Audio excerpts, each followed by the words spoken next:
This thing hasn't really been ran in a while, so hopefully it starts.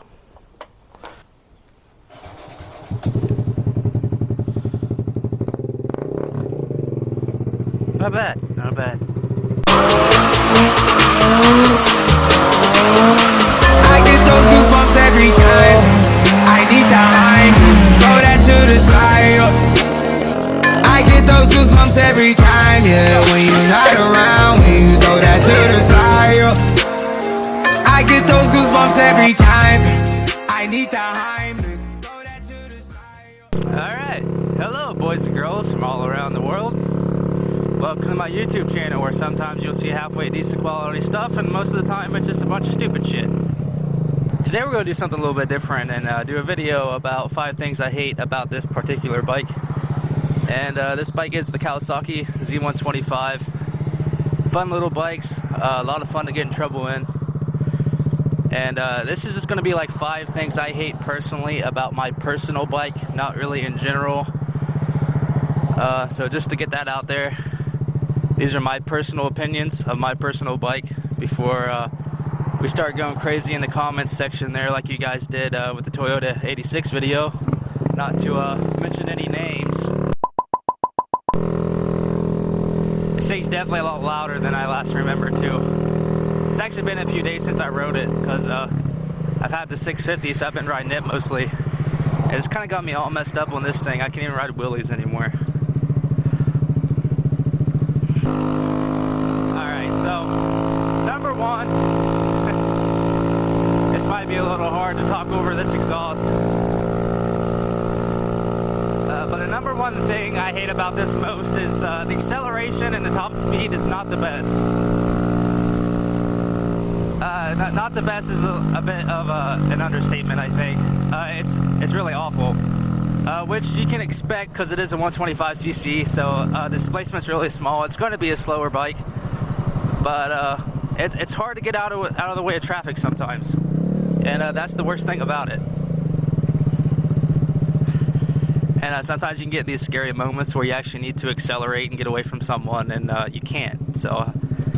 And that's not really a personal thing, that's with every one of these bikes, so if you're in the market for one, that's probably something to think about. Safety is always an issue when you're out on the bike. You always got to watch out for other drivers. And sometimes if you can't get away from that other driver, you know, you put yourself in a predicament. So that's definitely the number 1 thing on my list. Number 2, which is a pretty solid one, is the headlight. The headlight it's complete garbage, honestly. It's not even really that usable. Eventually I'm going to swap this out and probably put an LED bar in it. You can do like LED bulb kits, but I don't think they're really still that great. If they are though, and you have one of these bikes with LED kits, let me know if it's worth buying or not. Yeah, especially for me, because I ride a lot of back roads and stuff, and I live in the country, so not having a good headlight is really hard for me, watching out for deer, you know, other animals and stuff like that. And also that has another factor with safety and being seen. If you don't have a really bright headlight, you know, someone might pull out in front of you or something, which is happening quite a bit on this bike.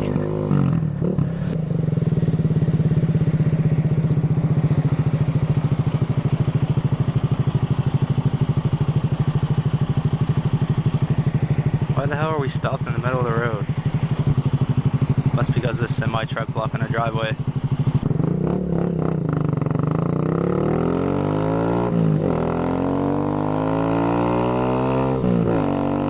A whole lot of Sunday drivers out today.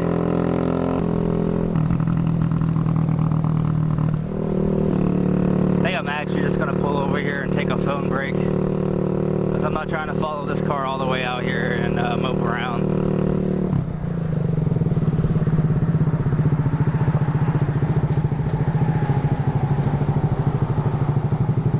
I suppose while we're here, we can go ahead and do a little bit of a walk around the bike too, and kind of go over some details of what I've done with it. I had this little custom number plate made. It's got my racing number and my Instagram name, so if you want to go follow that, you can. I got the Area 22 rear sets, so they get my feet down a little bit lower, it sits more comfortable on the bike. Got the AOD only racing exhaust. It's got the burnt titanium look to it. I have a Uni air filter for intake, It's just one of the pod filters, and I just cut the stock airbox and put that up over top. The handlebars are just cheap eBay handlebars. They're KLX 110 bend style. I absolutely hate them. They're really flimsy and they suck. So I'm gonna get some new pro tapers eventually. I had 2 bar end mirrors on here, but I laid the bike over and this one fell off. And I got some eBay levers on here and some grips. Really, that's about it. Eventually I want to do a lot more stuff to it. I want to build it into like a little stunt bike, so that's the plan with it.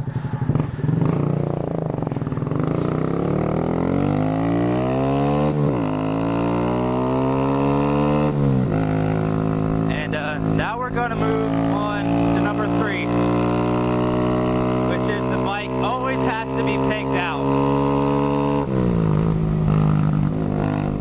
And you'll have some moments when you're not, but on a road like this right now, you're always rev limiter almost. See, once you get about 55, 60, you pretty much maintain that speed, and you're running about 9,000 RPM the whole way.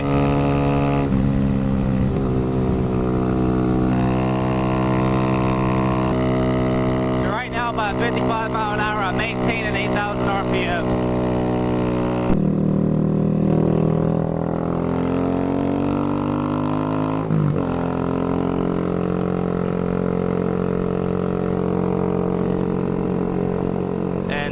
Number 4 is mainly 100% completely personal, and I'm fat. And honestly, that makes it a little harder to ride this. I'm 6 foot, 245 pounds. I haven't always been a big guy, but lately I've been eating a little bit too much KFC, and I'm getting up there in the numbers. So, especially having a motocross background where I maintained a certain weight throughout pretty much my whole career of it,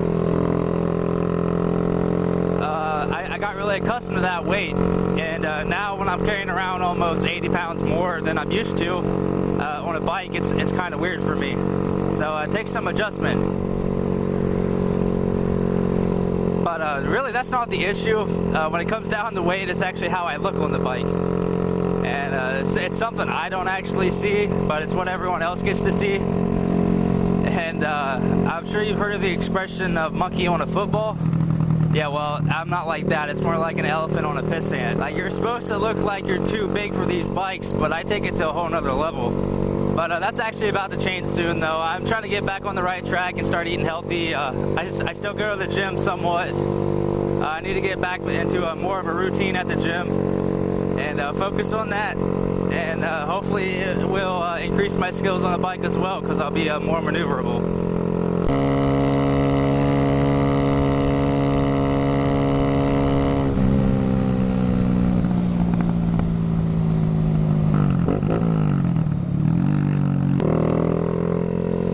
And now we're actually going to go over another thing, and that's the brakes. And the brakes on the Grom, I've never heard any complaints about. But for this bike in general, it's a little spongy, and they don't actually work the best. A little demonstration here, about 20 mile an hour.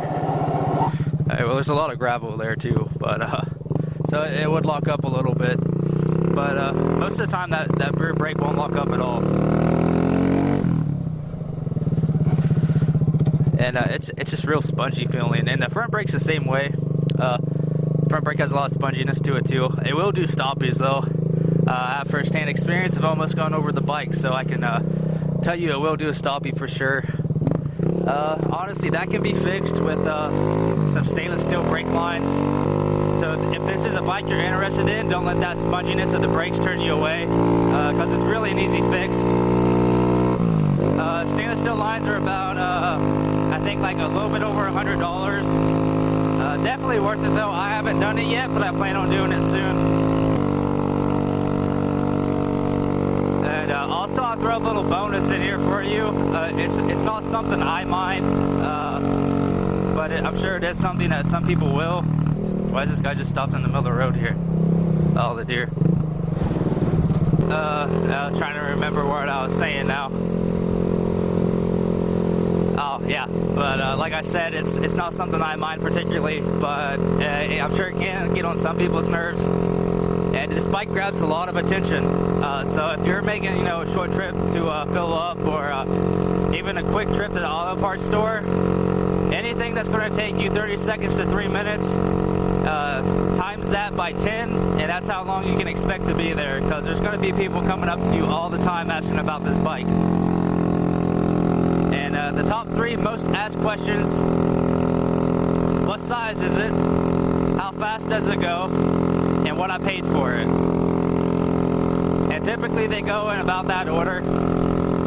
And once I answer those questions, it normally turns into about a 20-minute conversation about the bike. And then they'll tell me stories about when they were young and when they had bikes, and you know, stuff like that, which I'm sure if you've had a bike in general, you've experienced something like that. I also get it on my 650. It's just, this bike's a little bit more attention-grabbing than my 650 is. And that's probably because it's so different from what people are used to seeing.